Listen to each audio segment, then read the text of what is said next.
So kati gwe ebyobuuza as if this country is a normal country, a country where the judges are favored by the president. I mean, they're appointed by the president. Stage. Okufuula judge, tunemu ye judge. Bakubetinga. Stage. Tebakubetinga oba otegeera bulungi, oba wasoma bulungi, oba wakola bulungi mugundi mu mateeka. Bakubetinga oba oli wa NRM. Oli okufuna obwa judge. Bakubetinga oba oli loyo.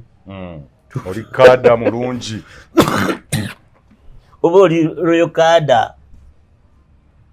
Bebalamuzi betuyina. Ate kati obasaasira nabo. Kubasaasira.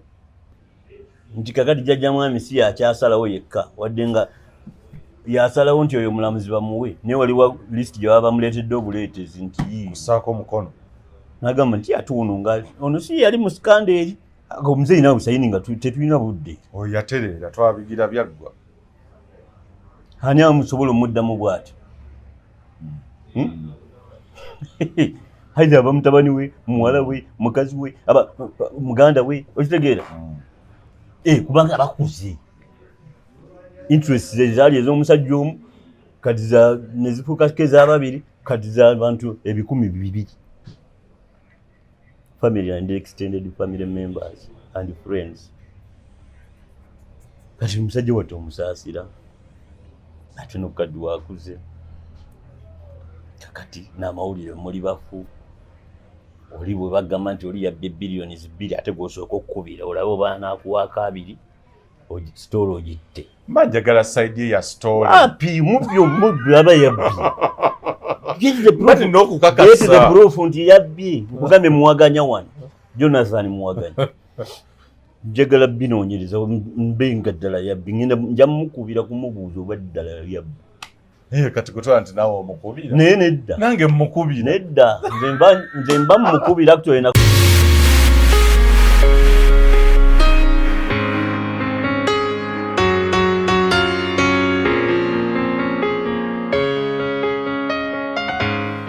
oyo mwana nyinza muyamba buki?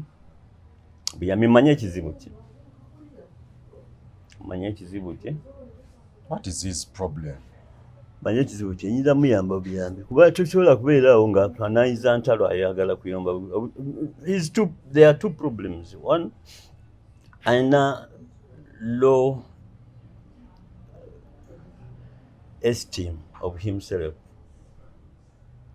Kyesi kyangu kyako kutegeera. Fe abasoma ebitawandiikiddwa fe tukira. Kati ekyokubiri ali depressed, ali stressed. Alina ebintu ebyo bibiri byosobola okutegeera instantly. So you want to help him? I can only help him.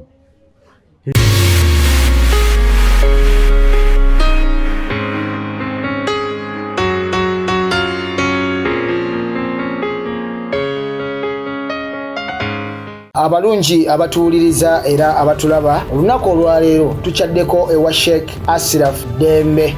Sebo sanyusa okubalaba. Amannya agange Seeka Ashraf Dembe akola ku bizibu by'enjawulo. Omuntu singa aba alina ebirwadde tumusomereddwa, tumuwa amazzi ga lukuya nga bw'obadde ogalaba, tugenda abantu ku kyoto ne twokya emizimu emibi egibabaamu n'okulomba edduwa. Abantu singa abeera ng'ali wano atuuse sobola okumulombera edduwa, ne waba atatuuse nga mpadde amannya ge naye ng'ali wala. Neetaase enamba yange yeeno eri 0701763711. Nammwe bannyinaffe abali ebweru oyagala okuba nti oyagala okulombera ku dduwa ng'olina ebizibu viza zibuze, amaka gakolongotana, sente zikola zimpita mu ngalo, ojja kumpeereza ekifaananyi kyo n'amannya go, ebyo byokka bijja kummala. Nja kukulombera edduwa ojja kutereera. Olunaku olusembayo mu mwezi mba n'edduwa ey'awamu ffenna n'abalwadde bange abakadde n'abapya. Salaamu alaikum warahmatullahi wabarakatuh.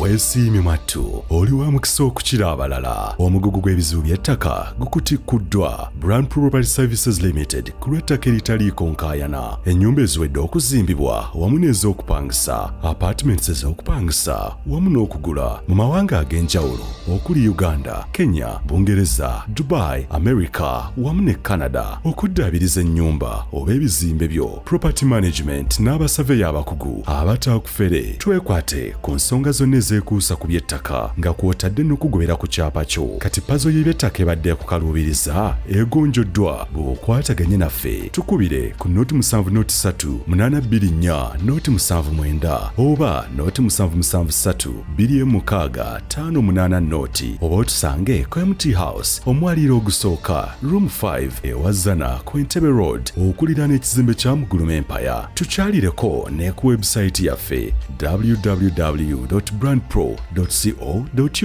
Brand Pro Property Services Limited, tutuukiriza birooto. Ku The Investigator TV ne Uganda ey'enkya tubaaniriza mwebale kutugoberera n'otuwoba kwa feedback ku ebyo tubaweereza. Nze muzzukulu wa Gamo nga Moses Wamala. Ndina endugu Stanley Ndawula, eno ye Crime Exclusive we tugendera ebuuzibwa mu cases ezitali zimu eza crime oba emisango egitali gimu. Ebisinga bye mulaba bibeera reported mu mawulire biba kuyita ku ngulu. Naye endugu mweno Crime Exclusive agira ddala tukubira torch mu criminality cases ezibaawo n'ebirala byonna. So lwali tugenda kutunula mu case ya Molly Katanga and others versus Uganda. Eno murder case, yes. Era tadde nnyo judicial or the criminal judicial system ku bunkenke, media fraternity nayo saako ne police. Bagoberera ennyo nammwe abasoma ne bannamawulire bandooza mukitegeera criminal judicial or justice system mu Uganda ekyasoomoozebwa nnyo mu misango bwegiti ebituuka on matters of evidence n'ebirala byonna. So this is part of the case gye tugenda mu maaso okubeera nga tugoberera era tugenda kutegeera obutakwatagana bw'amawulire. Number 1, the Daily Monitor. Leero we tukoledde show ennaku z'omwezi ziri 2 omwezi gwa Agusto lwa 3 mwaka 2025. Daily Monitor yafulumye nga 19 August mwaka 2025 agamba nti Molly Katanga had defensive wounds, police tells High Court. On the contrary, ndugu Stan Ndawula yawandiise era gundi lwaki wali ogamba Monitor ate wano wagamba ndugu Stan, not the investigator. The investigator madde nkyayogera mu ssebo bannange. Story ya Daily Monitor yawandiikiddwa Anthony Wessaka ne Juliet Kigongo.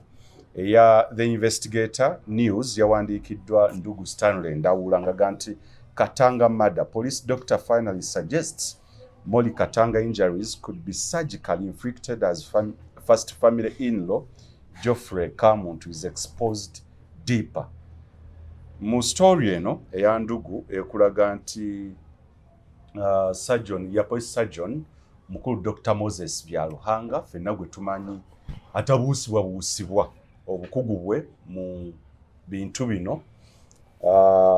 Eya ndugu Stanley Ndawula gye yawandiise ekulaga nti ebiwundu Molly Katanga bye bamusanga nabyo nti biyinza okuba nga byali surgically oba byali could be surgically inflicted, nzo okubeeramu ebya plastic surgery n'ebirala Daily Monitor yeekakasa nzo okubeera nga byalimuuko okugattamuuko okwawukana ku bruises oba ebiwundu omuntu byayinza okuga nti yafuna ng'ali mu defense. Kale ne criminal judicial system olwaleero tujja kutunulyako tulabe n'ebimu ibadde mu musango guno omulamuzi omu bwe yakyuka n'okuba kuti byonna byonna tumanye.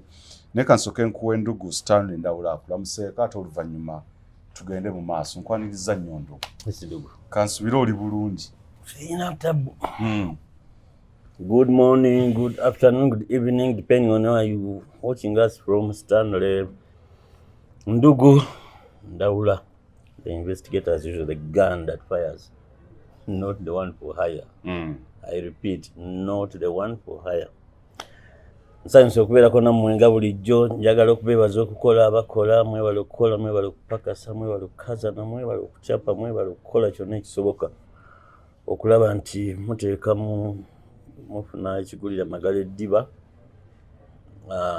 Ate mmwe abalina okusomoozebwa kumuyitamu tubasabira era ne tubagumya nti tewali etonnya n'etakya. Mubyekwase Mukama byetabemu. Ate mmwe abalina obuwanguzi obw'enjawulo nammwe tubeebalizaako Mukama, tusaba mubikozese okuyamba mmwe kennyini n'okuyamba abalala. Addala abo bali mu bwetaavu kubanga bangi, abantu bangi babonaabona, abantu bangi balina bye bayitamu. Naye nga tulaba wano oli nga yeetaaga $10,000 as capital ng'ate wali yabbye $10,000,000 eza dola. Bigamba singa ebintu ebyo mubikozesa abantu abamu mumala kukaddiwa, mumala kufuna zikansa ne ziwona ne mulyoka muzimba amakyaki. Please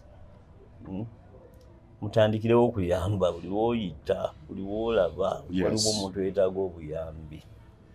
Nina omwana eno gye ntambula, nina omwana kawala kabeerawo ne maama waako kookya kasooli.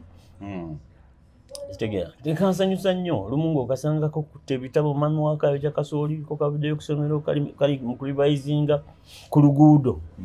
Kitegeera kansanyusa nnyo ne mugamba olumu bwe naafunayo ka school fees nja kucontributingirangako. So olumu mpitawo n'olaba nga takusabye naye olaba nti waliwo obwetaavu. Waliwo obwetaavu. Era nasanyuka nnyo two times n'ogenda n'omulekerawo awe ka contribution ka school fees. Kati jjo nabadde mpitawo nangamba anko kakati maama we nangamba wayi tubadde twakuleetedde ku lipooti y'omwana olabeko. Nenkwata lipooti omwana yakoze ali mu 90s, 80s, 90s. Oh my. I was so happy. You get it? And she's very happy. N'olaba engeri gy'akolamu ku ssomero. Nemwe ne mubulumya olw'amamotoka gammwe muyita ku bakazi abo bookya kasooli, abakazi abo bookya gonja. Abantu abo balina obwana obuli awo obuzannyira awo bwetaaga obuyambi.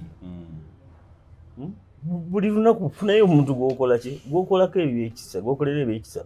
Muleme kulinda kumala kuwona birwadde, kumala kufuna Katonda n'akugezesa. N'olyoka ozimba kyaki ogizimbe yeyambe ki? Bayibuli egamba yeekaalu ya Mukama ntukuvu yeggwe. Era mwatuula. Atuula mu ggwe. Atuulamu abo abantu boolaba beetaaga obuki? Obuyambi. So mugezeko okuyamba. Kino nno kindeetera n'oku muganda waffe Tatya. Abatumira njagala kukola kyonna ekisoboka okulaba nti Tatya ku Lwokutaano ava mu ddwaliro. Kubanga baŋŋambye nti amagumba we gatuuse basobola omuatendingira ewaka. Nagambye dokita yamukebedde nga alina clots nnyingi. Clots rates nnyingi. Naye yamutadde ku dose eggwayo ku Thursday. Weekend. Kati namusabye ku Friday amukole ki? Bwekiba kisoboka amusibule.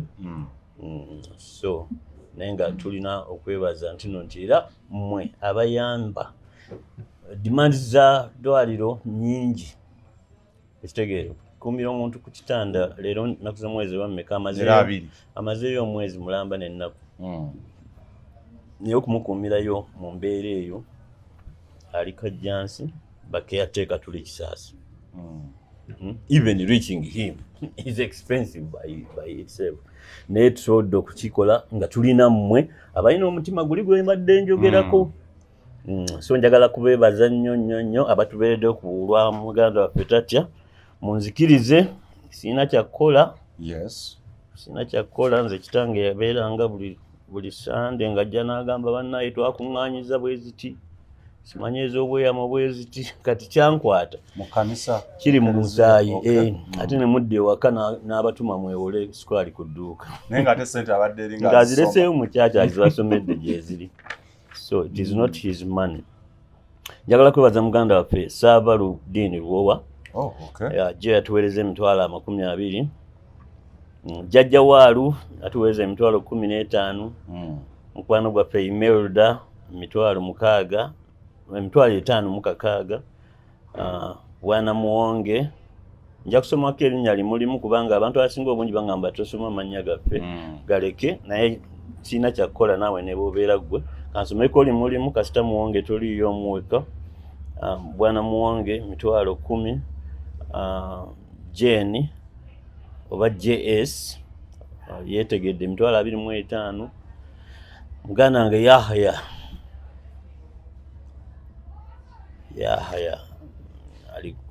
oli gwe tuyita Yaya emitwalo 10 mu 310. Jampa ebirabo bingi nnyo oyo. Veronica Anonymous emitwalo 23.15. Yaya family yatuwa emitwalo 6 n'ekitundu. Yatwongera bwongezi mujja kuwulira endala eyo. Bwana Imam n'atuwa emitwalo 6. Teddy n'atuweza emitwalo 412. Joshua n'atuwa emitwalo 10. Patience n'atuwa emitwalo 512. Rita n'atuwa emitwalo 10. Rita aliyo UK. Certain Uganda n'atuwa emitwalo 7. Muganda waffe Asa n'atuwa emitwalo 12.12. Emma n'atuwa emitwalo 35,14,18. Waliwo IGP mukwano gwaffe n'atuwa emitwalo 20,13. Mukulu w'alabye eki yaziweereza tatya emitwalo 10. Yaya family yabadde wali etopingako naye nga yasooka n'etuwa emitwalo 22. Bone n'atuwa emitwalo 10. BW Chicago n'atuwa emitwalo 10. Imana n'atuwa emitwalo 12,739. Arafa n'atuwa emitwalo 66,13,266. Matilda n'atuwa emitwalo 30. Samuel emitwalo 22,737.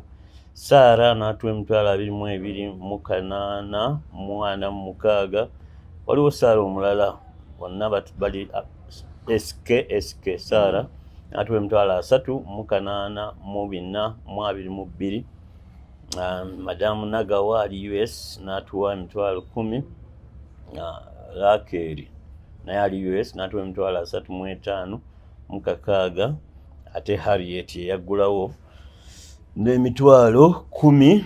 Bannaye waliwo n'abalala nabagamba abantu nga babiri abanterako ssente awo. Waliwo emitwalo 10 bye nalaba simanyi oba zaali zange kuba tewali yaziclaiminga. Nye bwe ndaba ssente ezijjidde ku gundi nga tulina campaign egenda mu maaso ezigudde ebweru ezo normally ziba za campaign eyo. So waliwo ssente abantu nga babiri abatali ku record wano abataclaiminga ssente ezo nti be bazisindise. So njagala okubebaza ate n'okubasaba nti bwe tuba tudduka nga we are in a race, bwe munaaba munaatera mu mbeera yonna ne mu mupiira mu bazanyi b'emipiira munaatera okumaliriza speed yeeyongeramu. So njagala okubasaba tatya njagala aveeyo ku Friday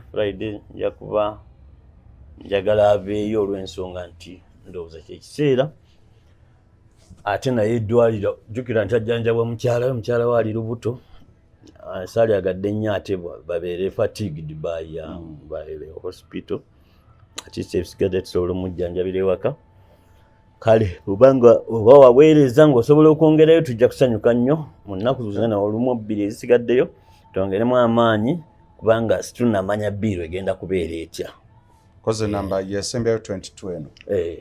Enamba koweereza contribution for the kind acts of kindness. Yes. Osobola okubeera ng'otukwatiza ku nsonga ya muganda waffe tatya eri 0772 621 522 0772 621 522 oba noti 772 then 522 leeta mannya ga Stan Ndawula gennyini. Tubeebaza nammwe mwenna abafuddeyo okubeera nga mutukwatizaako. It's our pleasure by the way. We do thank you so much. Era temujjanga okwo n'abalala n'ababadde alina ekinyegenyege namba ye gy'osobola okubeera nga oteekako kyonna ky'osobola. Kale tukweza tusinzira wano ku Yaya Extra Residency tusangibwa wano kulamba Ekisasi Ring Road wetuli ojja kujja gwe yeetaaga breakfast, lunch oba dinner, weetaaga chai, weetaaga chi, anything you want you can easily come in here. We have a very very serene environment here. Ogenda funa bikuleekaanira, you're going to be at peace. So come in for a quality service. Ate you don't need to rely on us, but you have to trust us. Yes. Kale njagala emboozi eno eya Mole Katanga ndi omu ku bannamawulire abaginamu number one interest being an investigative journalist era n'okunoonyereza. After yesterday actually twazeeyo with my investigative team and desk ne tuddamu oluvannyuma lwa stories n'ebbiri n'ebyabadde ku X, how the public or netizens reacted ku story ya Ndugu Stanley Ndawula yaleese mixed reactions. Actually naffe ne timu yange Uganda nchane ne tuddayo ne tukwata medical report eya Dr. Moses Byaruhanga gye yakola. Abadde tagobera case eno, allow me nga munnamawulire nkuzingulira olutambi ku speed ya yiriyiri nkujjukizeeko events nga we zitambula. Omukulu eno report gyenina ye Uganda Police Form 3 era eba ya medical examination of an injured person in this regard era yajjuzibwa wa yakolebwa ennaku z'omwezi nga 9 November mwaka 2023 yakolebwa ku ddwaliro lya International Hospital e Kampala. Kwali ku mwaliriro ogwa VIP level eya VIP era mu room ya VIP era Mole Katanga gwe bagikolako nga victim mu nsonga ya murder case, police case number CRB 107/2023 era Jinja Police Station ye yasaba gundi. And the examination was requested by police officer D Corporal DB Ebase, force number Corporal detective, yes, force number 20874 rank ali ku corporal detective era yakolebwa Dr. Moses Byaruhanga ono clinical officer atera medical doctor wa police health services directorate. Form gye tulina, medical form gye tulina eriko stamp bulungi nnyo ate eriko omukono gwe ya signingibwa abantu ab'enjawulo. Yakolebwa essaawa zaali 7:45 ez'emisana. Kakati request for examination noting Mole as a victim in a murder case sent for assessment nga bwe kugambye ennaku z'omwezi 9. Medical findings filed by Dr. Moses Byaruhanga. Kale ebitonde ne bikwata ku Mole Katanga. She's a businesswoman akolera ku Forest Mall Lugogo.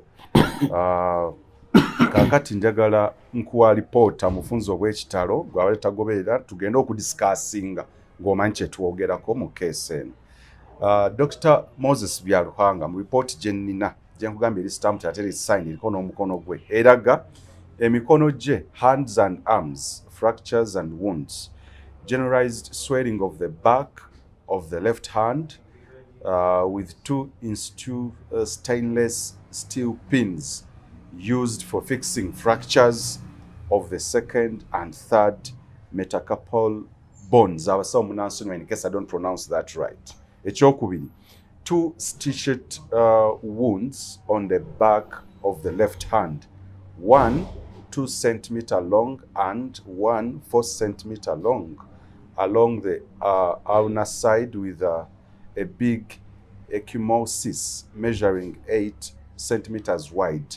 Era munansonyiwa abasawo emba pronouncing egundi obulungi. Ekyokusatu, generalized swelling of the distal right forearm and right hand with a stitched wound 3 centimeters long on the back of the right wrist. Big ecchymosis or bruising measuring 6.5 centimeters wide on the ulnar side of the right forearm. Tip of the right small finger was gangrenous or indicating tissue death, possibly leading to amputation with an stainless steel pin fixing a fracture of the distal right ulnar. Shoulders tugenze ku bibegabega kati bruises, ecchymosis or bruises on the lateral right shoulder, measuring 20 centimeters times 13 centimeters. Ecchymosis on the back of the left shoulder, size not specified. Mu report here, no? Scalp and head. Multiple stitched lacerations. Right parietal or hospital area stitched with 9 stitches, 9 centimeters long. Ekyokubiri, right parietal area stitched with 4 stitches, 6 centimeters long. Left frontal to vertex in midline stitched with 16 stitches, 16 centimeters long. Kakati examination oba bino byakolebwa okusinzira kwa report eno in the presence oba n'okubeerawo kw'abantu abalala omuli Mr. Kamuntu Godfrey gwe baatulaga nti relative Geoffrey. Yes. Geoffrey, yes. DSP Mpungu George munoonyereza, Dr. Sechimpi Patrick orthopedic surgeon, Dr. Onen Justin neurosurgeon, era bano baali kigambibwa nti baali the attending doctors at IHK basawo baawo. Kakati bingi nnyo ebirala actually nja bikutera mu gundi yaffe ya Uganda Channel Investigator, ebirala byonna report nga bwe yakolebwa. Kakati munzikirize mufunzo bw'ekitalo mbatwale ku mboozi abali mu diaspora for your gundi kubasuubira nti abamusobola accessinga the tabloids. Naye kankutwale ku mboozi ya Daily Monitor yawandiikiddwa yagirabye well and good. Yabadde ku page ya 5 naku z'omwezi Nazibaga 19 August olwokubiri 2025. Omutwe Mole Katanga had defensive wounds, police tell High Court. The head of the Police Health Service Directorate says the widow was found with several wounds on her head and hands, among others. Yawandikiddwa Anthony Wesaka ne Juliet Chigongo. The Director of Police's Health Service, Dr. Moses Byaruhanga, yesterday took to the witness stand and told the High Court judge how he examined Molly Katanga, the key suspect in the murder of her husband, businessman Henry Katanga, and found several wound stitches mainly on her head.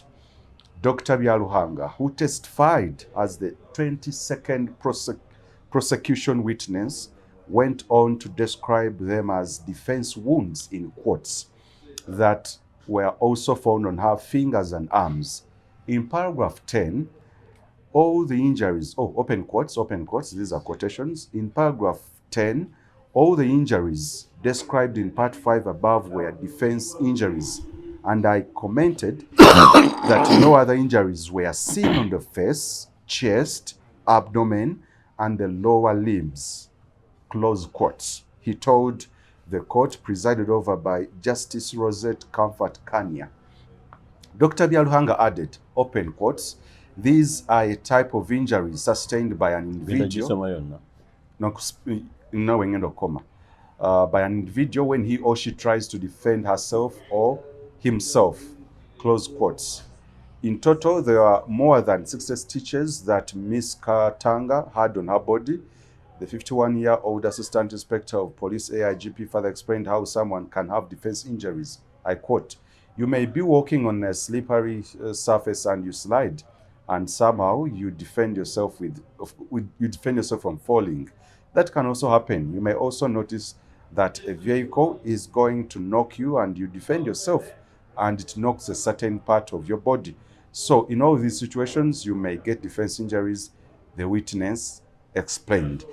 Ebirala tugenda kubateera mu mujja kugoberera story eyo under the description mu link okubeera nga mugoberera yonna olw'obudde waneeno obutabulya nnyo. Kati mu brief njagala nkusomere ya The Investigator News eyawandiikiddwa Ndugu. Why has Kamut not yet treated as a co-suspect in the ongoing murder trial gives credence to suggestions that some powerful individuals are determining the fate of a first-class murder. For the first time since the commencement of Kampala businessman Henry Katanga's gruesome murder trial currently before Justice Rosette Kanya Comfort, it has emerged that the largely advertised injuries sustained by the prime suspect Molly Katanga bore signs of surgical intervention. This explosive revelation was delivered in court by none other than the Uganda Police Chief Pathologist AIGP Moses Vyaruhanga, one of the country's most respected medical experts. His testimony, delivered last night, provided the first authoritative suggestion that Molly's injuries may not have resulted from domestic violence, but instead could have been deliberately self-inflicted or even medically engineered to disguise the true events of the fateful night. Nemboze yo tugenda batera mu linki mugoberere yonna nga bwe yawandikiddwa naye naawe asobola agenda ku www.theinvestigatornews.com. Alipoota gye nafunako eraga nti Molly Katanga yannyonnyola nti waliwo okulwa ennaku z'omwezi nga 2 Novemba 2023 era kiteebezi kigambibwa nti Henry Katanga yafa masasi wakyava ku masasi n'ebirala night there were gunshots. Yes, naye n'alipoota ya Moses Byaruhanga Dr. eraga nti ya narrating nti waliwo violence oba obutakkaanya obutakwatagana gye byaggweeranga Henry Katanga afudde. Now, ndugu, there are contradictions here. Daily Monitor versus the Investigator News. Betwabadde mu court, I saw the proceedings. Biwawandiise Dr. Sibi yayogedde. That is exactly where you people go wrong. For starters, byanawandise Dr. Sibi yayogedde mu court bwe yabadde awa because ye witness to what he statement obuuza. Ndi mu kubuuza ebibyo nga byawukana kubanga ekizibu ky'olina osomye report ya doctor. That is not the only report. 2, Doctor akunnyonnyola ebiwundu ebyali ku ki ebyali ku muntu. Alina n'ensonga lwaki akugamba nti alina biwundu mu chest, abdomen, face. Kati alina ensonga lwaki akuwulira ekyo. Okitegeera? Much as these wounds ezimuliko, their defense wounds. N'ekyewuunyisa okuba nti ate mu bifo bino ebirala biri intact. Okitegeera? So naye kyenjagala mumanye era naawe kennyini bwana Gondi wamala nga bannamawulire, we should not jump to conclusions. Lumu nagendako edda 2000 twali mu church ekyotera kati nga twali tugenda kujja Kampala. Bannamawulire bwe twabanga tujja ku weekend e Kampala nga tutambulira wamu, waliwo nze Kalungi wa Monitor, waliwo aba Vision, ba Dismas Regia. So naye si mu bubi, naye nze nalinawo kuki ku personal transport. Kati mbagamba neze nsookako kuki waliyo olukiiko lw'aba headmasters bonna mu district ab'amasomero ga Church of Uganda. Okitegeera? Ne tugenda ne tubeerawo bishop omupya najja nayogera eri ba headmasters. Okitegeera? Nabe twalimu bannamawulire nga 6 era bwe twamala ne tuvuga mu motoka n'envuga ne tujja e Kampala. Ne nga mbawulira buli omu ayina yapikinze story ye from the speech. Okitegeera? Nze nalowooza beyond neŋŋamba lwaki Gondi bishop omupya yali kamya by then. Bishop omupya mu kifo ky'okuyita abaawule n'ayogera nabo lwaki ayise bakulu b'amasomero. Meetings zasookedde ddala. What is so special mu masomero gano aga Church of Uganda? Naye nga mu speech ye yali amaliriza n'abagamba mpozi n'ekisembayo munnange ono gwe naddira mu bigere bw'ajjanga okubasaba audience n'abaana bammwe n'abaana baffe naddala ab'obulenzi temukkirizanga kukola ki temumukkirizanga so ndowooza ebyo mwebale kujjama oba ekitegeera ayogeredde kumpi essaawa nnamba n'ekitundu ako ke yasembyayo message yali wali amazima ga Katonda ali waggulu bannamawulire tebagipiikinga bannange from Monitor New Vision nze nali wa Vision babukedde WBS Kalungi yali wa WBS I think Mutesasira yali wa Monitor Tubene ba Mutesasira bawabulira wa nkoddomi wange so ne tuvaayo bonna ne bawandiika amawulire ge bawandiika about what the bishop talked to with abamaki abakulu b'amasomero okitegeera 1 month down the road nenvayo ne story yange after investigating netugamba ekkanisa enoonyereza ku mulabirizi eyawummula alya ebisiyaga ngulu tukuba Christopher Senyonyi ntegeeka naye nga gundi ne New Vision naikola ki newandiika Church of Uganda confirms investigations against the retired Bishop Senyonyi or whatever over homosexuality. That is the first story. I became the first journalist okuwandiika ku Bishop Senyonyi okumukwasaganya n'ebintu ebyo oluvannyuma yavaayo n'abeera open after about obange lwaki bijja after about sometime after 10 years n'alyoka avaayo n'adefending abasiyasi so n'agenda on record ekitegeera nekisengezako okulaga nkugambye bannamawulire twali mu mukaaga nze nzikiya pickinga that story nabo bapickinga stories ate zaali ntuufu okuba mukwogera kwani kwa Bishop. So how do you think nti essaawa 4 Dr. Byaruhanga ze yamaze nga testifying Monitor kye pickings ne investigator kye pickings byonna bikabalinga ebintu byayogeredde mu ssaawa 4 testifying and cross examination byonna byatutte essaawa meka 4 Yes. so kakati we don't need to be that shallow journalists okuloza ntino nti bwempiikinga bwengenda mu kooti tulina kupiikingayo angles ezimu ojjukira mu angling of what Stories. you come up with your angle I come up with mine because Karuhanga talked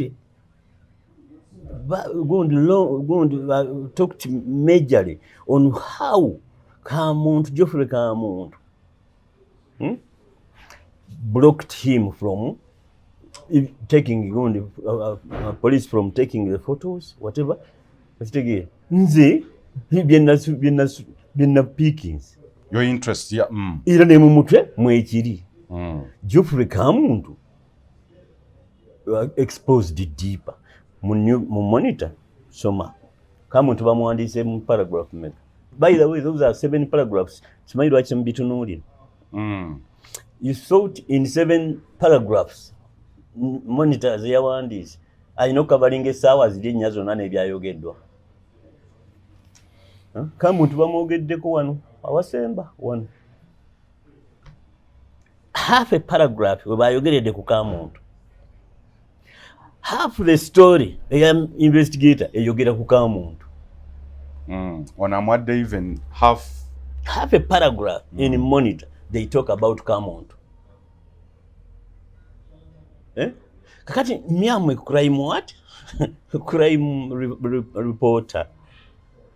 Since sobola kulaba muntu eyekwasa okuba nti first family member ntino nti yagoyinga beyond na suppressinga omusawo obu Byaruhanga's caliber.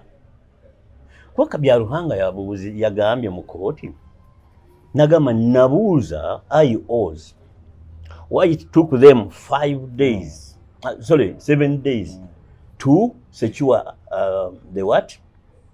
To secure the statement ya prime suspect.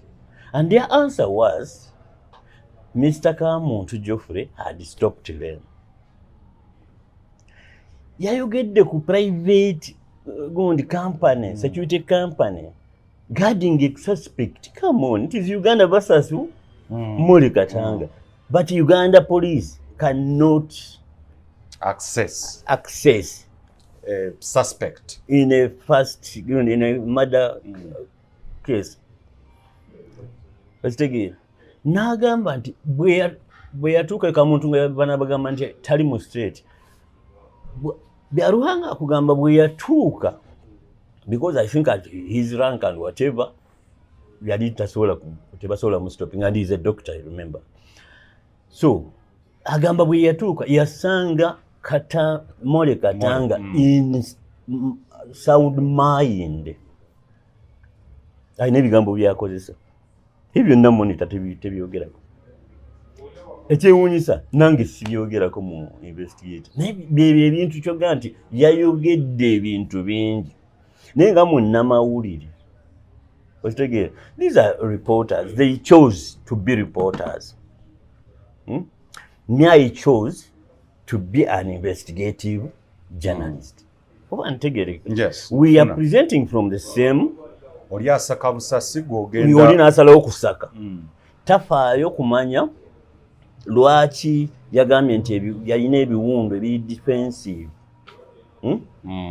Naye nga biri ku mutwe, biri ku eno, ku mukono guno, then naye tebiri mu face. Ne ku abdomen, ne ku lubuto. Mu kooti byemu mulimu era statements ezikolebwa ne bageraageranya ne bagamba nti gundi Mole Katanga yali asinga Henry Katanga obuwanvu.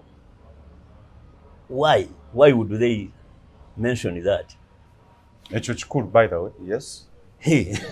Katanga yali Mole Katanga yali muwanvu okusinga bbaawe. Otegeera, kakati bw'abanga yafuna ebiwundu ku mutwe ng'omuntu omumpi ku ye yabimutuusaako n'atafuna biwundu abdomen, n'atafuna biwundu wano wansi w'omutwe.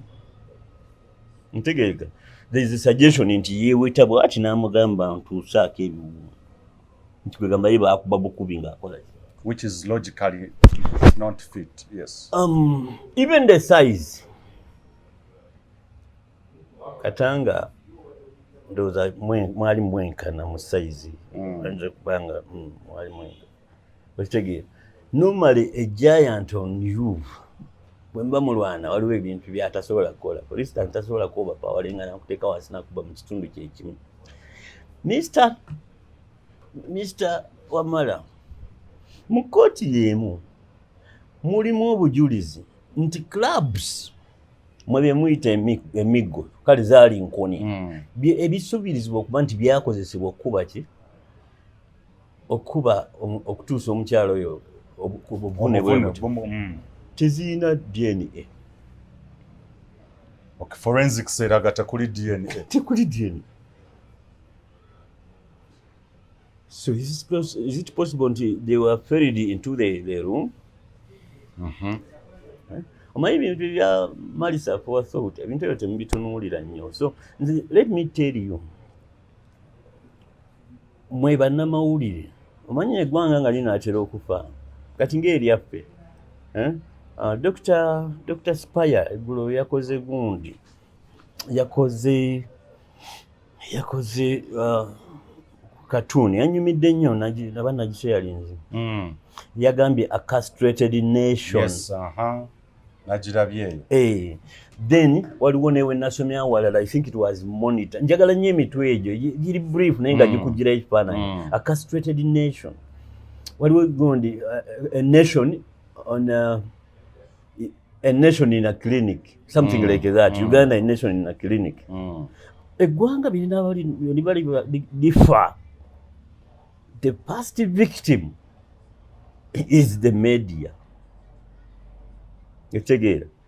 Kuba kati for instance, Monitor nawe kennyini akolera emirimu gyo online okitegeera naawe kenyini you still believe nti monitor yentuufu era oŋŋambye lwaki wawandiise dokita byataayogedde okitegeera but you were a celebrated journalist gw'obiraba bwotyo okitegeera ne bannamawulire abalala babiraba bwe batyo naye ng'amawulire bwe ganaaba gaakufa mu keesi eno kye baasookerako ddala kwali kutta mawulire era immediately nga 2 omuwala oyo yagenda n'awulidronga miliyoni 3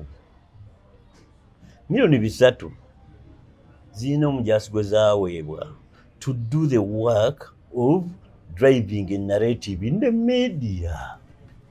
300 millions. Abannayuganda twerabira nnyo. Nze ezo 300 million saafunako wadde nusu ekikumi. Ne ate abaazifuna be balebolinga nze mbu nnalya. Yes, they are those accusing you from where? Of changing the narrative. So, bwe mba mutunuulira buli lw'otunuulira story ya gundi tunuulira abantu abali against. Okitegeera bali shallow. They choose to be shallow. I said omusajja yaweeredde testimony plus cross examination 4 straight hours. He majorly talked about Kamuntu Geoffrey, the estranged divorced husband wa Diana, the first daughter. Let's take it. So I give it almost 70% in my reporting, and people start shouting. I didn't report what was in court. No mbuza lwaki olowooza nti tebyabadde mu court nti anti tebiri mu monitor. Monitor yawandiise 7 paragraphs. Just squeezing the 7 paragraphs. The same monitor yawandiikanga keesi eyo verbatim until when verbatim eyo defense lwe yafuuka injurious to the defense.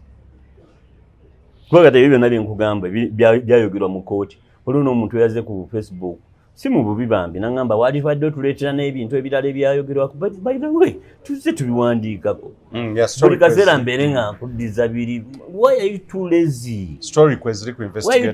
To go on the same website gy'osomerako kwennyini saakiga katanga katanga stories will come out. Lwaki oyagala mu story emu nkuddiremu ebintu byebimu ebiri mu lines ezo mu pages z'oli mu kusoma. You get it?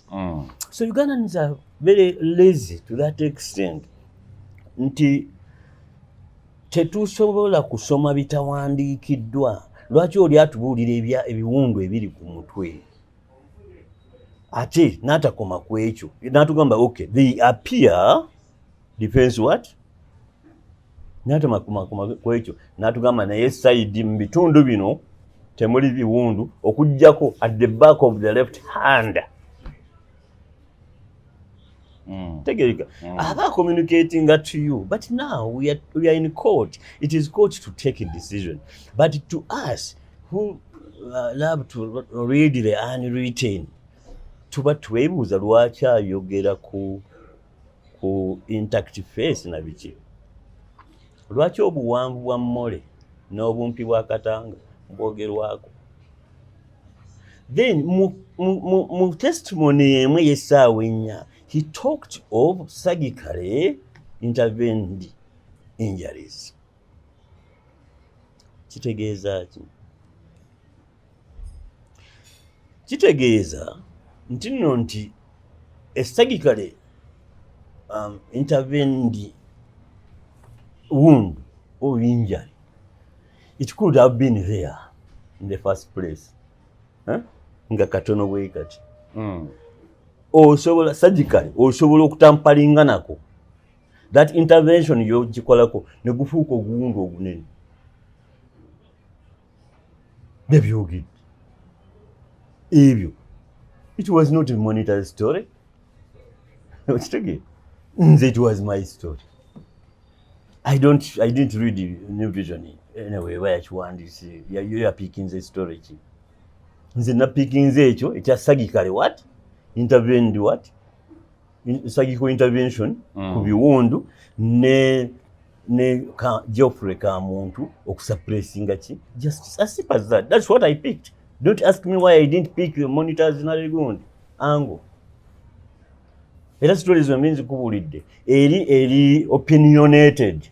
My story is opinionated. Yes. This is a reported article.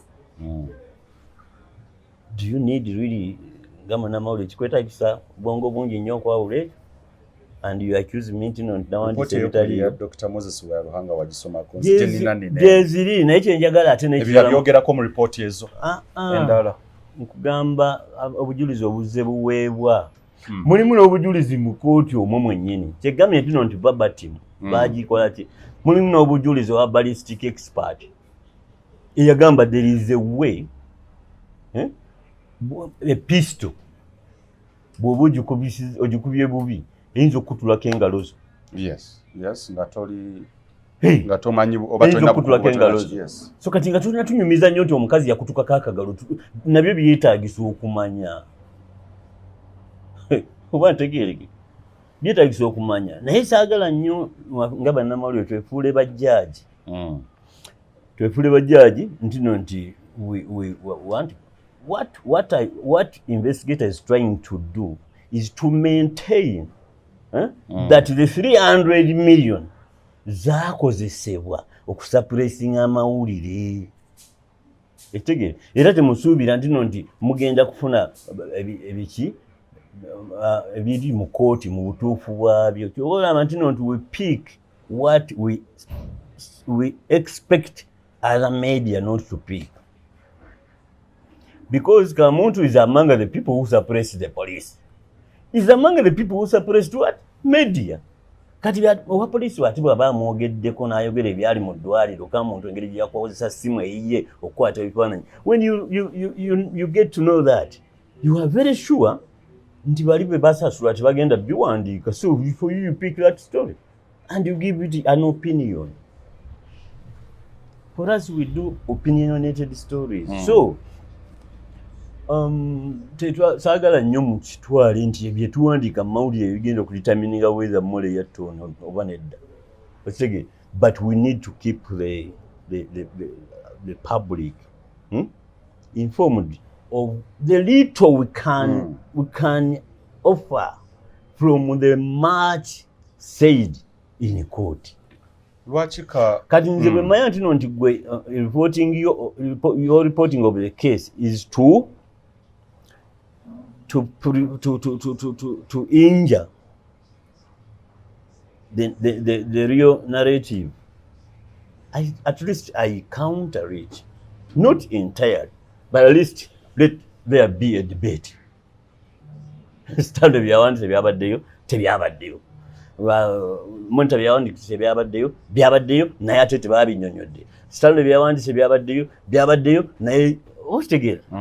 Kakati let there be a debate instead of a one-sided misleading article out there. Mwami Wamala, up to now, 7 years of me reporting about police, of us reporting about police, there are still people who believe nti nina MBV ku individuals, the General Kaiguras and whatever. Will you kill those people? There are people who believe ntino nti Nixon byenamuwandiikako si byali bituufu. Even when he's after is it 7 years, government nebizuula nemuteeka mu, there are still those who believe ntino nti muwala na buwala. Nti olina personal vendetta. Will you kill them? Not really. They are entitled to their what? So up to now waliwo abantu abalowooza nga ne London court ekubye nti wano Sudiru tumuwalampira bwerere. By the way, ne case ya Sudiru naye eri gundi eri two-sided. Niffe twasalawo okupiikinga eno ey'okugamba nti PricewaterhouseCoopers report bagikkiriza okukozesebwa. That one, yeah. Sudiru lost it. Then ne bakkiriza nti n'amasimu ge n'agamuwala we nayo yagiruzinga. Nati mweyo gundi ruling yemu naye alina bye yawangulamu. Kati are you going to choose us nti lwaki twayogera ku bye yawangula? Ndugu lwaki state tena investigating kamuntu na kumuteeka ku case eno? Why? Kuba evidence doctor naye gyayogera ne bali giboogerako up to now kitanateekebwa ku case eno even omunoonyereza. Wamala nsonyiwa mawulire gamaze mu bbanga 10. Obadde mu field ky'okusinga entertainment, politics. Bali nnyo mu politics, talk show hosting. So awo sikunanya obuuza ekibuuzo bwe kityo. Naye ffe ababadde mu mawulire gano agogenda inside n'omanya ebintu ebisobola okukolebwa e Uganda. You believe the likes of Dr. Spire nti it is a castrated what? Nation. A castrated nation. Abantu abo gundi. He is a doctor.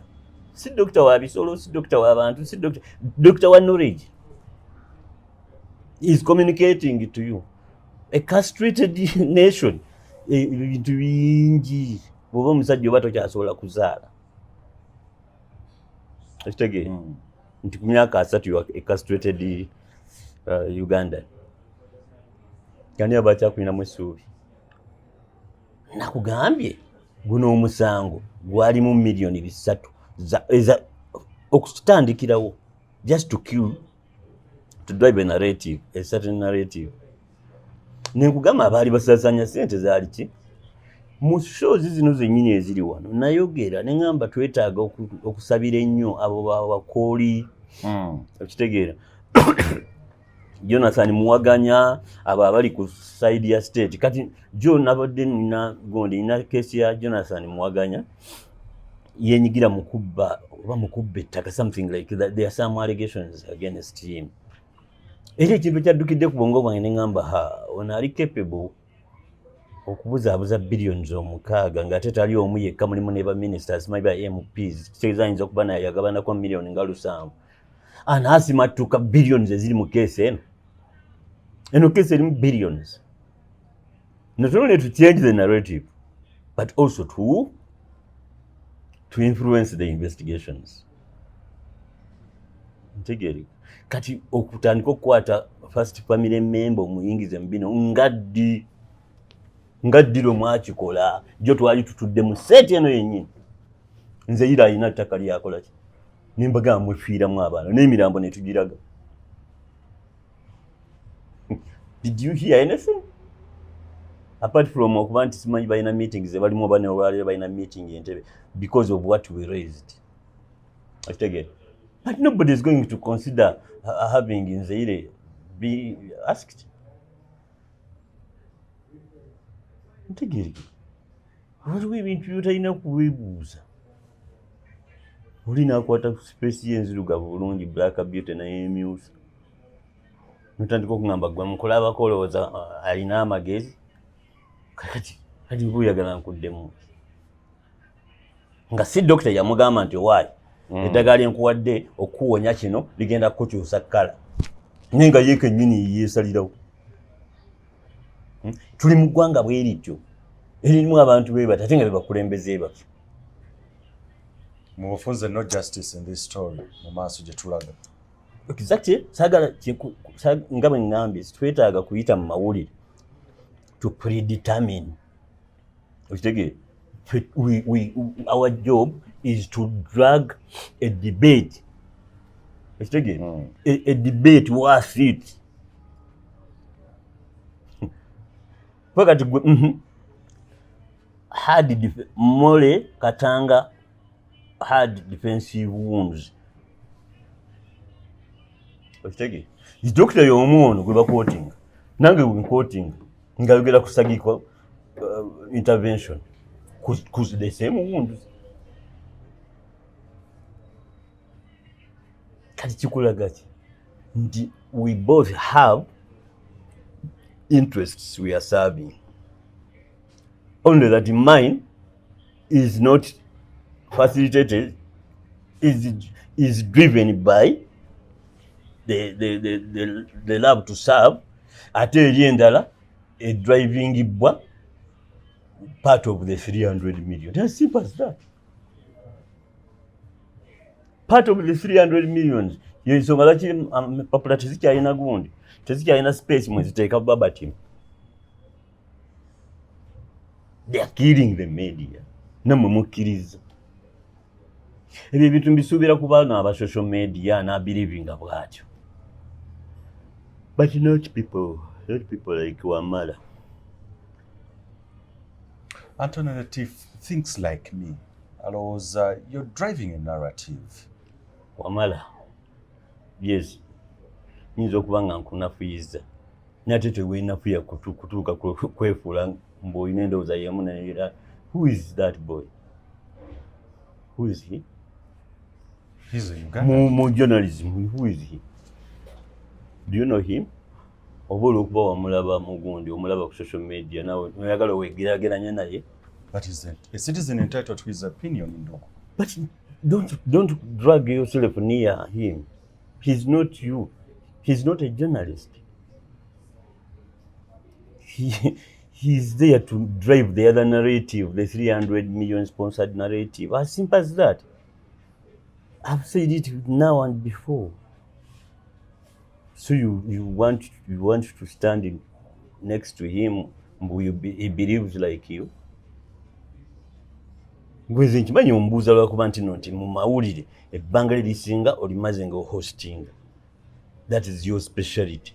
Their questions byolina okumbuuza for the public to know, not until you believe in them. But again, that science he doesn't have. I'm sure you saw his outbursts on X. Alaga nti ate gwali ku side eri opposite. Abuuza ebibuuzo bingi, like what evidence do you have? Ebirala byonna police report weziri. And at a certain point naga nti he normally comes here. He's your client. That's what he alleged. That what he does what? He's your client. He will come here, I think ndoza mwavinga chat naye agamba don't drive a narrative like tusigale. I will come to you as usual, but I will call you out when you're spreading falsehoods. There are people's lives on the line. But first of all, nze kyankubye bukubi nakiguddeko bubi. Nze when gundi bwe nayingira obuzibu gundi entalo za Simba Amannyo Kisudiru biki mukama Momuze Mirembe Rajiv yaggulawo tabloid gundi websites eziwera nga 10 to fight one person called Stanley Ndawula. Ezo nzijjukira. Ozijjukira? Nzimanyi bulungi ne kati ezimu. I know. Yes. They were put in place to fight one person called Stanley Ndawula. There was a team of hackers. So, some of the social platforms basobola okungobako completely my person Stanley Ndawula. Yali Twitter by then. Era lwakuba nti simu nakakyusiza ngenda ku gondi yange ku simu yange my Twitter handle engamba you are permanently suspended from this what ebyo byonna baabikola by reporting account. Kati gwe nawe balirira websites 20 a team of hackers. Never sharing stories now with the Twitter or whatever. Buli omu abo bonna ne bateekebwa jjukira nti buli website tugeze erimu abakozi basatu. Bantu baali bangi abali who were put in place to fight the person of Stanley Ndawula. Ntegeeka. So mu mbeera eyo Twitter n'entama ntegeera nti teyasobola kuwuliriza even when tebasobola kuwuliza even when tibazo babot nebeera X nabo tebasobola kukola. nempulira ng'ekoze eki ng'entamye kitegeera kati nawulira ne ba Trump babagobako n'abantu abalala obuvunaanyizibwa neŋŋamba after all siri bw'omu nenkita but the problem nga kuliko gundi ya investigator nga yo investigator YouTube channel manya gundi Twitter account yo nesigalayo so that's why I put Stanley the investigator but it is not my personal what. So kati on that page I only post, I rarely engage kubanga ebintu bye nayitamu n'egundi ne when they hacked that my account the same time lwe hacking into my Facebook ne baddira account yange ne bagikozesa okwana akawala ak'emyaka 17 ne bakatiisatiisa okaweereza nodes okitegeera ne mpulira ntyaye social media nga ngikyaye era abangoberera obulungi that's where I became less what nempulira ng'entamye oluno omukyala yali abanjayaya n'agenda ku gundi okwo n'abiteekako naye nga abantu bankubira bino wabirayo mbagamba sinnabiraba kuba sinnagendayo okitegeera naye kugamba ekintu nga kyantama so kati ekyagundi ekyo nakiguddemu bugwi nagenza okubikula kati nga bw'olaba wano olaba notifications bw'ogenda ku Excel yes olaba notifications nyingi kuliko ne messages zesinabikola this app is out of date. Updating, no thanks. Update now. So,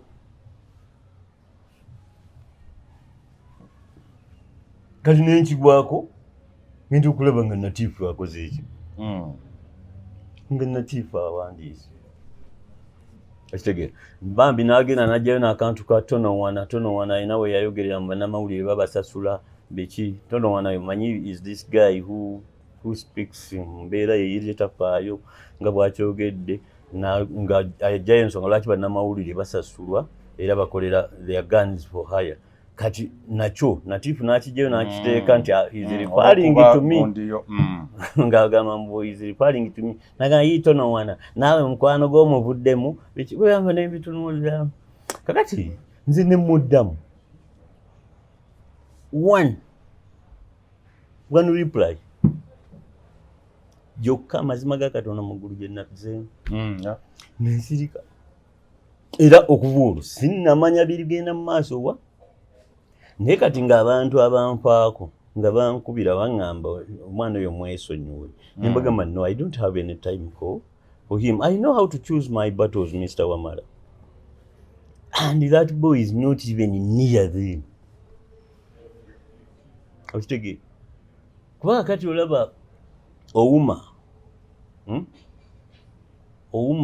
yali muzannyi omukubi wa bikonde omujjukira Michael Ouma yes yali omukubi w'ebikonde Munnayuganda bwe yatandika okujja yali ku international level bwe yatandika okujja oba n'akubamu naani wano locally ffenna twamuwanika that very day twamuwandiikula mu bwongo bwaffe I've fought good battles much as ntino nti ezimu zirowoozebwa ntino nti za buntu naye amazima kutona mu gudu tewali kya buntu siri muguwa ddalu okitegeera okubanga nsobola okuddamu omuvubuka oyo ng'ate kasitoma wa yaya it takes an insane person mu nsi nga Uganda okukikola but for me okukikola nga siri muguwa ddalu that means I have a choice. Okitegeera my first choice is what? Uganda. I'm a Ugandan. Before I become a CEO anywhere, before I become a businessman, I'm a Ugandan. Closing to actually babadde bagamba nawe emyaka 25 experience biri muka guno omwaka ogujja ngenda okuweza emyaka 3 akitege ngandi mawulire ngene stories zange zasookera zaali mu crime nabuukanga emirambo nze gwolaba ngenda mugwanika nga noonya evidence stories nzibabuulidde so I cannot leave something kyenkoledde emyaka 3 nga nkolerera ggwanga nkolerera bannayuganda okuba nga ekitono kyensobola nkibawa ntandika okulowooza ku bizinesi gye naakamala nayo emyaka 7 nga mmanyi nti bizinesi yemu waliko n'abagirwanyisa. You get it? So ebintu ebimu temujja tutegeera nti we are long gone. Mwana mujja tutegeera abamu nga twafa dda. Simanyi oba tulifuna omukisa lwakuba Uganda twerabira nnyo. Kaneze miliyoni 3 muzeerabidde zituwayogera ntuziwandiika nako. Kitegeera ennaku ezo waliwo property mole gye yatunda, waliwo ne gye yagula. Naye omanyi kye bayita $4 million. Manyi kye kitegeeza ng'oli ali mu kkomera n'akola transaction ya $4 million. If I was to be bought, kitegeera naaliguliddwa bano bakatanga abanaku oba bali yatunze at $4 million. Kakati kyendowooza mu bintu ebyo kati kankubuulire oyo mwana nyinza muyamba buki buyamimanye ekizibu kye manye ekizibu kye. What is his problem? Manye ekizibu kye nyinza muyamba buyambe kuba tosobola kubeeraawo nga anayiza ntalo ayagala kuyomba. There are two problems. One, alina low esteem of himself. Kyo si kyangu kyakutegeera fe abasoma ebitawandiikiddwa fe tukiraba. Kati ekyokubiri ali depressed, ali stressed. Alina ebintu ebyo bibiri byosobola okutegeera instantly. So you want to help him? I can only help him. Era nkulaga nayogedde naye nze saagenze ku gundi kale abaana kati mwana era emyaka gyammwe ndowooza okitegeeza saagenze soma zawadde saameka mbisomera abantu soma nzija kugamba ebitabo by'obutasoma. Okay, ssaawa 4:04. Good evening Ndugu, hope you're well. Ani oyo ani abuuza? Igwe. Good evening Ndugu, hope you are well. Yes, hope you are well. Yes. Natif Anthony, yeah. Are you sure you want us to deal with the page you're trying to open? Are you sure? Are you sure? You want us to deal with the page you are trying to open? Is it not simple English? Nga mubuuza oyikakasa bino ebintu bye tulimu because nkubuulidde nze mmanyi ekizibu kye. Alina low self-esteem. Alabika alina depressed. Kati kyobula mubuuza, are you sure? Yayiye paragraphs meka nga mubuuza ebigambo bibiri byokka. Yayiye paragraphs meka. 1 2 3 4 5 6 7 8 9 10 11. Nemuddamu nti Ndugu, these are too much for one question. Nandise buli obusatu naddamu paragraphs meka mbisomera abantu nemuddamu nemugamba this is too much for what? Kati do I need to take someone to a doctor to know nti oyo muntu ali low self-esteem going victim? Gwe tolaba mu gundi zezo zonna nga genda mu maaso bwe namuzeemu ekyo this is too much for just one question. Yazeemu paragraphs meka? 1 2 3 4 5 6. Ngagamba nti I have enough cash to not work for 60 years. I just care about that is the problem. Basic justice and the truth. I know where your question is headed. I've seen this movie before. You want to use your tabloids to drag me. I've given you permission. I can even help you with some dirt on me. Kati olaba nkugambye ye yantutte ku ki? Yantutte ku Twitter. Nange nembigwako eyo nemuddamu statement ekyo. Kati wulira statement ekyo. I know you want to use your tabloids, to drag me. Nze ate nze mba mu dragging nga yiyi ya dragging. So I don't want to discuss such things. Naye kati omwana yeetaaga buyambi. Kisooka mu bbanga lyonna lye njogeredde wano simanyi oba okyalina obudde saagala kudalyotinga bintu byeyina mu magezi na bintu bitategereka kakati omwana buzibu bwayina nga bwe nkugambye message endala ne bwotazisoma naye nga nyingi omuntu yambuuza ekibuuzo ekimu ntegereka of course nemugulire nteekamu in quotes mother in law nakyo kyamulumye tekabona abantu abasajja tuli bagumu abo abaana abo abawala baleeta essuuka za kitaabwe nga zijjudde omusaayi mu kooti ne basmilinga they can afford a smile laughing at omusaayi gwa kitaawe mufu nze nenfuna n'obudde obukulaba ne direct nowe abasajja bamu tulina ebizibu kati omuntu ye muntu afaanana bw'atyo you get it tasobola kwawula kibi ku kirungi naye nga ekyokuba ntino nti asaidinga n'abo abaana neyo family he has always driven on such okitegeera bw'otunuulira girlfriend we wa Salim Salem yali muwala wa Salim Salem in court ono mulala gwe yafuna Grace engeri gyatandikamu gundi kwanze mbadde eva mugamba wano mbagamba mwana oyo muwe ekitiibwa okitegeera muwe ekitiibwa much as nti yatunda gundi that string of what gundi ya pharmacies bazita Guardian whatever much as teyasobola zimaintaininga naye at least yazicreating. I know how he created that room. I know who gave him the licenses. Mundine gwangefu. Someone used his high influence. Namuwachi. Namuwa license mbitundu byalina okuteeka mu pharmacies even when he had not even collected money to do it. Oba ntegeere bulungi kati nkankwe ekyokulabirako yaya nenfuna capital investors ne bajja ne banteekamu nenzigulawo entebe nga bwe njagala bulijjo nenzigulawo entebe nenzigulawo munyonyo nenzigulawo oluddawa nenzigulawo oluddawa oba kitegeere naye nga eventually nina amabanja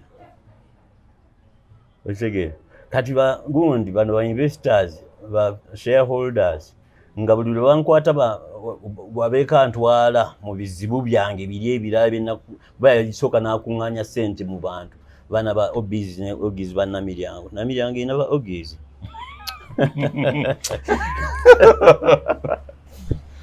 so abaana abwe beyakuŋŋaanyaamu ssente ate naziteeka mu real estate ate nezitamu real estate neta olaba byozimba tebiwedde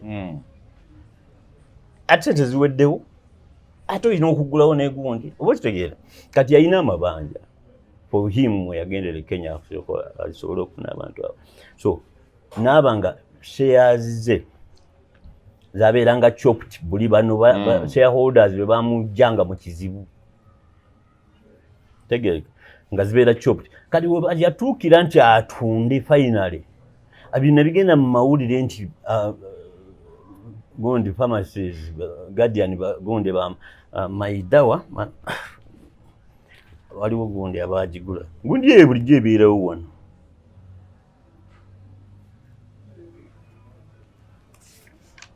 wanze nasooka mulaba nga ayomba ne bagundi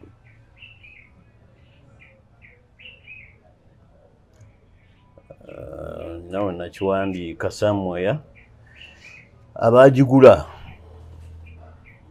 ekitegeera kakati by the time lwe bagigula $1,700,000 eza dola omusajja watunga takyaweza na 10%. Ntegeereke era kyoba olaba nti ebiseera ebisinga buli lwagamba mbuno he has money enough to alina ssente ezimumala okulya nga takola up to for 60 years wagambye ne sudiru taziina okulya nga takola atudde butuuza walya buli gwe nono omusajja wa Exo yabawa ebibanja kwe bazungira bamuyitaani Elon Musk naye taziina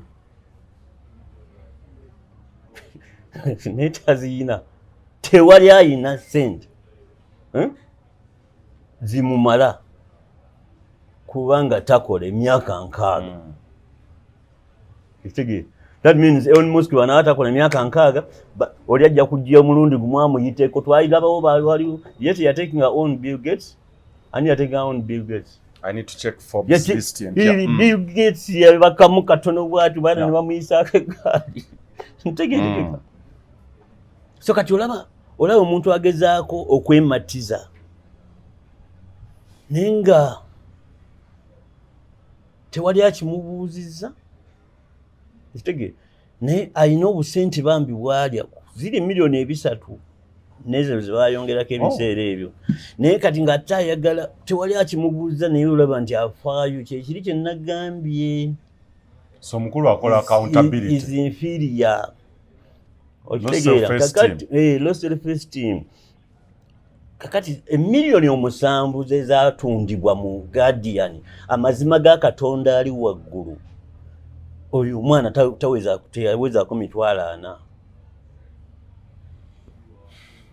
His share yaiteweza 4. Kale tugamba 5. How much is that? For someone abadde masquerading angaki. So kati kyobola ntayogera ebintu ebyo nze lwe nasooka omumiitinga ogundi nina mukwano gwe nsigenda ku mikolo ne Raymond Sejjusa omuyita Shobya and nono mukulu wa Tales gundi ka apande mikwano gyange nnyo nti omukolo gwali ku Tales ne abantu abali involved Tashobya ne gundi n'apande gundi Dikon okitegeera nga mikono gyange nnyo nga ne bwe kibaki ne bwe bubabuzi bwakiri mbufuna naye nga ngenze. So awe nasangira tasgundi oyo wenaddamu omulaba nga azze kuyaya twali ku seeti oba wali kukooli oba nali ne tate tuli ku seeti najja kuyaya awo bwe twamala n'atubuuzaako bwe yali agenda n'agamba abawala bampe eccupa ya wayini bamubuuza omanyi abawala bange bwebuuza oyo anywa ki nga bagamba wayini kuba bamanyize omwenge is not my gundi ne bamanyi nti because bwe manyi n'abagenyi nga nyinayo wayini zange nsobola okuyita bwe tumala okulya ekyemisana oba ekyeggulo nembatume nebandetya wayini netunywamu awo kati nomala omuntu ababuuza n'anywa ki tumugulire ki kati Native yagula eccupa ndoza wano kubyayo bagitunda $12. Mulundi ogwokusatu namulaba yali atudde mwene entebe eginyigenda mulunga alina ne mukwano gwe gwazze naye wano era ne mukubira jambo ne mulamusaako n'entambula n'engenda. Until that time when he got a chance njagiyita chance for a selfie nangamba nti let us have a selfie. The instincts zange ne zingambye eno selfie teri innocent. Selfie eno teri innocent. Okitegeera kati selfie eyo ayinza okuba maybe abagamba nti ono namumazi namufunye mundaba ndini Stanley namumazi tagenda kuddamu kukola ki kutukuba eri abakulirako ssente bweba Katonda wange ekiro nabadde njogera ne Elizabeth Wamala bambi nkutumiddeko n'okusingira ddala Abigail ne Kimberly bandabire nnyo tadde tunyumya. Elizabeth ye muntu yekka gwenkubira ku bintu byange by'amawulire nga abantu tebantegedde. She's the only person who understands me. Era namukubire twayogedde paka n'omuliro ne gunsigwako. Can you imagine some people believe mbu bangula okukola ku kesi ya Katanga? Yasooka n'aseka n'agamba eno abatakumanyi Stanley baleke tebajja kukumanya naye ggwe Katonda kyakuyambye. Twayogedde bingi ne twogera ku baana baffe aba Kimberly, Abigail, eno Bashoni ne Kenny ne baani akitegeera n'agamba nti eyo ensasula Mukama gy'atusasulamu bantu batujja kutwogerera ebintu. Mr. Wamala nina abantu bemmanyi najja kulya banaye munkwate bulungi. Aliwo abantu abansaba selfie because it takes a brave person to ask a selfie from me. I'm this character. Abantu gwe batayagala kwesembereza. They want to Ina image ye. Ba- Etiso ba- omuntu atya n'okutya. banjagalira eri nekitali ekyo bati abantu abasinga obungi balya mu regimu eno Yes, kati yes, yes, aliyekubisa ate ekifaananyi nange okuja nga yina kyakyagaza. So mikwano gyange naddala abamu diaspora bwe bajjako kuyaya normally some of them kati bagamba nti wamala ajja kusanyuka ng'akulabyeko netukwasa ekifaananyi okitegeera bafaanizi bange but not many of them. So kati abamu abalala bo babyekwasa to make a point nti yabadde kuyaya ne Stanley Ndawula. Waliwo n'ababitwalirako Sudi. Waliwo Sudi abantu bamulyako ssente tomulaba busungu obwo omusajja wattu. Kayihura tomulaba busungu abantu bamulyako ssente mu bazireti. Nga balowooza nti. But me, I know when to handle such. Kati ndobozi bate gwokuba mambuuza bino biki. Musajja watugamba wamusasula. N'otugamba tukuwese. Native, I respect you. But I'm trying to think. Kiki ekyakubagudde? Ugende ku Twitter and you ran mad over a story. Okitegeera? Over a story that is not similar to the one of Monitor. No, ekyo kyokka kikusula eddalu. Kati fe abasoma ebitawandiikiddwa ogenda deep n'ogamba ndowooza bambi accountability ye nagirinyeemu. Naye bwe mba nagirinyeemu, I intended it because I don't know where I took that selfie. I intended it. Kubanga abantu abo bw'obalimba nti nno nti wampa ssente nga tewazimpa. Ne balaba nga ngenda mu maaso n'okkuba, bajja kunzita. Abantu abasinga obungi kyekibattisa. Yes, by the way. Naddala bannamawulire. By the way, Musajja agamba naye akasajja nakaweeza miliyoni zange 10 ne kagenda ne kaddamu ne kammanyiira. Ye mu kifo ky'okubuuza wamala oba yazituusa oba teyazituusa. Ate hayalinga oli emitwalo 5 agenda okagyewo. Yes. Era ye kennyini yagamba wamala nze akasajja ko ngenda kukajjawo. Sente wazikawa? Nti nezikawa. Saakulagana ebifaananyi nga tuli ffenna ku restaurant ye. Abamu batu bafa by the way. Akasajja nazikawa. Kale. Business zigireke kesonyiwe ngakubira kanyande ko kanyango lodirudawo jangu wano kenkera Stanley bamukubye nga ajoginga kati gwe ne mubambira simanyi bakayihula balabike bakikoze simanyi bagundi balabike bakikoze nenga muntu mulala yakulira ko muntu mulala ono gwe bagamba mbo baleeta senti ze ne bazikuwa amazima ga Katonda mugulumba buulira ndi wano Stanley Ndawula essimu yange eri open bw'owuliranga nyina kyenkukoze nga story gyenkubye ekubisiza bubi call me oba kale owulira nti olinyiize nnyo call my lawyer Kagolo mugambye musajja bubi yankoze sibigere oba sikyo call elders like Don Wanyama Sigi. Yali monitor tuli red paper. Call somebody goes and I respect, but me I respect everybody. Please tewabanga kulima mulewe centers twali Stanley. Mboba Stanley yasabye sente bwezi amazima ga Katonda ali waggulu. I'm not a gun for hire. Era nomalo ngamba nti you want to hire me. Nkubuuza terms. Nabikubuulira wano kubeera abajjenyi achengi ebyagundi ebyo mitwalo 3. Mitwalo 3 gyonjirya naye nga gwe mutuufu. Gwe ne receipt. Yes. Okitigi gwe ne receipt. That is okay. It is not me who is being hired. It is the investigator. Mr. Boss accountant akwa receipt. Then sente ddala zinja ziza token. Olowooza n'abantu benneewuunya amazima ga Katonda mugulu bafaanizi baffe bali bweru nakuweeza emitwalo 10 nagamba Stanley ako ka weekend ko naye manyi sente ezo bwe zinyumira muganda wange. By the way, even me. That's the money baneze mumpereza ezo mitwalo 15 2. Stanley, that is your weekend. Zinyumira. Kabesa jao kakusanyusa. Kuliraga ina milioni 2. Kabesa jao.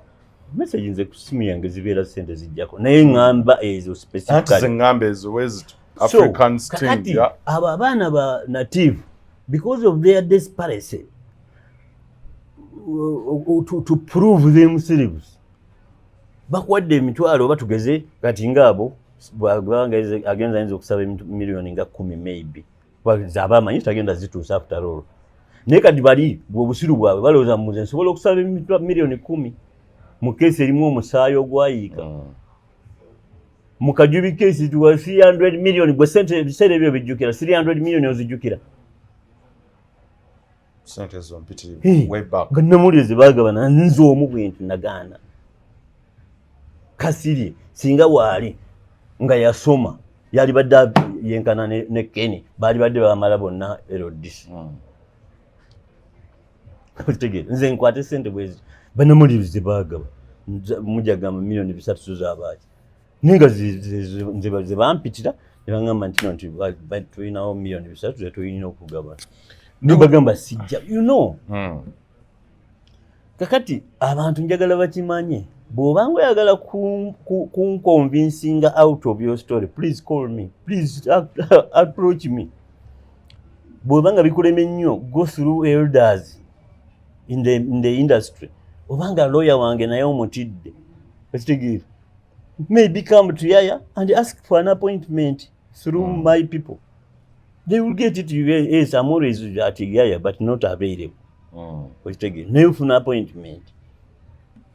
Nkubira ugambi kati mwe kubira mwema kubira kagoro kubira tugeze don wanyama okitege abantu abali mu line eyo. I always talk about ndugu Andrew Bagala. Monitor. For him, I know that young man story, Nangamba story on Jisomena on lawyer Yabade irresponsible. It is only what Bagala who can tell me that. Because we are together and I know he's not doing it in bad faith. And it is Bagala who can tell me, Stanley, those are one ogenze wala. Bila yangamba kukayukura nangamba niye musajja oba omuleke. Namugamba naye kati nga gwe bwali mukwano kumugamba asirikeko. Okitegeera mugamba asirike nze ne baagala. Yokolo baagala. Okitegeera. Because me I'm always open. Otherwise nsona smaitone enswani. And in native. Mujja kututtisa. Nga mujja sente mu bantu muzituleetere mutya n'okutugamba. N'okutungamba obugambi gwe. Mbongambe mbuno mbompe sente. Nze ntule nawe eri ebujje nti ndisikasinga bya sente. Manyi byempisemu okubeera wano. Kubeera kyendi. Nze zire ne bujje eri mutu disikasinga ekintu ekirimu. Leka malize na kino ndugu. You've been naye nga kikulu mulekera mujja kututtisa. Okay. Mujja kututtisa. Never claim that I've taken money to Stanley because kino mfunye omukisa okukyogerako. Je bali bangi era mbamanyi. N'abamu kasita kusaba selfie abambaze bakusabanga selfie. Ngambye abamu. Selfie matu batono nnyo abazinsaba. Naye abo abazikozesa obukyamu mbamanyi batono si bangi. Ndugu njagala now 30 years as an investigative journalist, an investigative reporter. Ekirala mwampise oli omwana yampise but you call yourself a senior man. I've never. Nze kitange yangamba ekintu kimu ate nze nakula manyi ekintu kimu nti taata yangamba obuyinza buli wansi.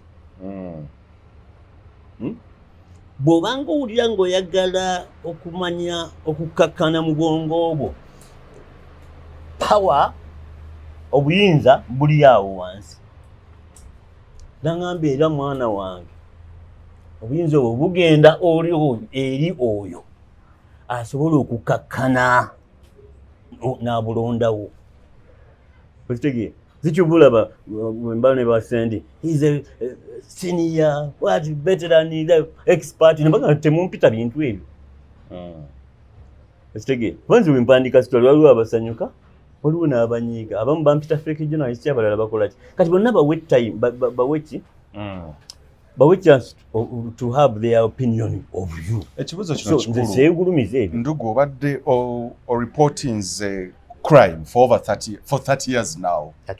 Nkugambye genda kweza myaka 3 ngamba over 30 years. For 30 years mungulumize ebitali. Ndugu, how twatuuka tutya criminal justice system okubeera enfu to this extent because mu ensi etegeera ka muntu alina kubeera ku case. That's the fact. Omuntu alina logic a reasoning. Kati kino kankubuulira. Cases imperative. Case eno ne bwe bana abagikoze nga be bakola ki byonna ne bayikola. Lot 1 yejja okusalawo nti let it go this side. Let it go this side. Someone in State House, either first lady or first citizen, you know, could determine a case. So, as if this country is a normal country, a country where the judges are favored by the president. I mean, they're appointed by the president. Nze nnyo mikwano gyange beba obulamuzi ebiseera ebyo ne baba wajjaji okubayamba okusobola okuachivinga gundi zaabwe. I had to distance myself kuba okumanya obumanya nti oli mukwano gwa Stanley obwajjaji bukufudde. Kitege okufuula jjaji tuneemuye jjaji bakubetinga. Kitege tebakubetinga oba otegeera bulungi oba wasoma bulungi oba wakola bulungi mugundi mu mateeka bakubetinga oba oli wa NRM oli okufuna obwajjaji bakubetinga oba oli royo oli kada mulungi oba oli royo kada bebalamuzi betuyina ate kati obasaasira nabo kubasaasira. So kyogamba mbu ensi yatandika ddi okwonooneka ensi eno eva. First of all, president bw'aba yalina obuyinza obwappointinga bajjaji nga tuli mu nsi chief justice bwe bamuwa obwa chief justice n'athrowinga elare papate mu kisaawe nga celebrating okumufuula chief justice. Oyo gwe tulina kati yensi gyoyogerako nga chief justice mu kifo kyokugenda n'asiiba n'asaba n'agenda mu retreat omuntu omu n'agamba Katonda ng'ondeetedde ki kino ye yagenda kuba pati n'agamba mwimbale kunsabira bampadde obwa chief justice yensi gyoyogereramu mu criminal justice nebasajjamu obaddewo ng'obiraba era obitegeera ekiri osonga ku kizibu n'ogamba nti wano we wava obuzibu. This is where the problem started from. It didn't start. It has always been there. But longevity y'obukulembeze bwammwe n'okugejja kw'akazu family bye bireeseemu ebyo nti kakati jjajja mwami si yakyasalawo yekka wadde nga yasalawo nti oyo mulamuzi bamuwe naye waliwo list gye baba bamuleetedde obuleetezi nti kusaako mukono n'agamba nti atuuno nga ono si yali mu sikanderi omuzeeyi nawe busayini nga tetulina budde oyo yatereera twabigira byaggwa ani amusobola omuddamu bw'ati haida aba mutabani we muwala we mukazi we aba muganda we okitegeera kubanga bakuze interest zaali ez'omusajja omu kati ne zifuuka ez'ababiri kati z'abantu 200 family and extended family members and friends. Kati omusajja wattu omusaasira ate n'okukaddi waakuze kakati n'amawulire muli bafu oli bwe bagamba nti oli yabbye billions 2 ate gw'osooka okkubira olabe oba anaakuwaako 2 story ogitte manjagala side ye ya story api mubyo aba yabbye bati n'okukakasa the proof nti yabbye nkugambye muwaganya wano Jonathan muwaganya njagala binoonyereza mbenga ddala yabbye ngenda nja mukubira kumubuuza oba ddala yabbye Kati kutwala nti nawe omukubira. Nedda. Nange mmukubira. Nedda. Nze mba mmukubira actually nakupikinga ngenda kukubira mwaganya bwe nakubira nja kusaba okulikodinga simu nze si recording abantu nga tebanzikiriza. Yeah, that is illegal, yeah, true. Nja kumusaba gende ayogere mu ddoboozi lye. Ntegereke. Kubanga nyina eddoboozi lye nnina nga yina gwa convincinga. Okitegeera.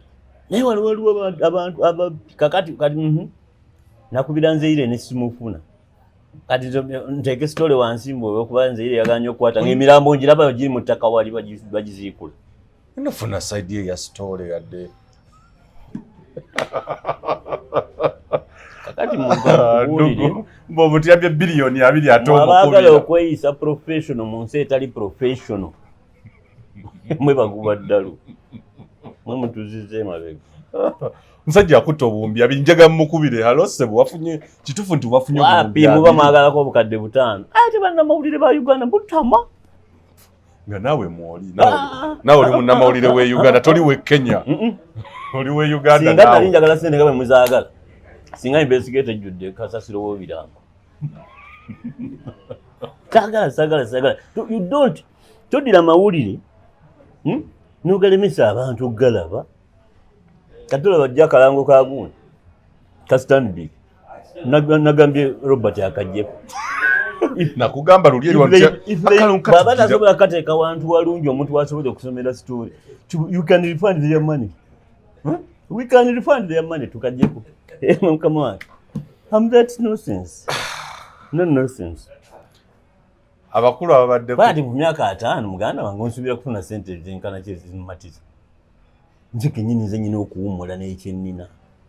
Nduko tokwatanga ku sente ng'oli akuguza akujjemu anko kasikwakita kujjamu tebakujjangamu. Tukira story? Tukira story? No. Sente zinali nkutte. No. Why change the narrative? Sente zinali nkutte era zenkwata. Kwe kuba nti olidde sente tugeze za kuzimba ssomero. Kale tugeze. Za kuzimba ssomero. Nenfuna bwino yenna. Negamba muganda wange. But first of all ku myaka gyenina abantu betuwandiikako balina families balina ki? Omugamba can't you correct that mistake? Nga Stanley kati madde nyina obukadde 10. Era kabyotandika bwotyo oba owedde. Ne bwangamba nti nti you can correct that mistake. Agamba nkuwemu bbanga ki? Mpe emyezi 2. Nga ngamba bano abandeetedde story. Omusajja namwengeejinzi angambye essomero eryo bagenda dizimba. Mu myezi 2 mujja kuba mulaba w'enjawulo. Kati mujja kusalawo after 2 months mujje mungambe ngene mu maaso bati. Era emyezi 2 bakomawo bagamba wayo kasajja wakanyigamu katandise okukola. Kati oyo ne wampeereza miliyoni 10 ne wampeereza emitwalo 5 njisiima because sikozesezza story. Okay. Kufunamu. Nkozesezza story. Bali basosi bakole. Bati wali story taliko source. Ya teriyo. You can't fabricate. Okubiri okujjako nga source akugambye. Nyenyeza mu musajja ono ansasule. Oba tunyenyeze mu musajja ono akole. Ne bwe kibaamu public interest. Madda bintu ebito funds. We all negotiate. Nakugamba nti story ezisinga okukola ezikyasinza okukola amakulu mu nsi zezo ze tutawandiise. I meant it. Those are so many stories. Era zinalimbyeddeko ne sente. Nalimbyeddeko ne sente. Abakulu tetujja kusukkawo wano. Tujja kudda n'endala. Crime extended. Atakumira mpeera batukumye. Naye mbadde njagala okwogera n'endugono naye ebirala tunabyogera off camera. Akume atakumira mpeera. Uganda y'enkya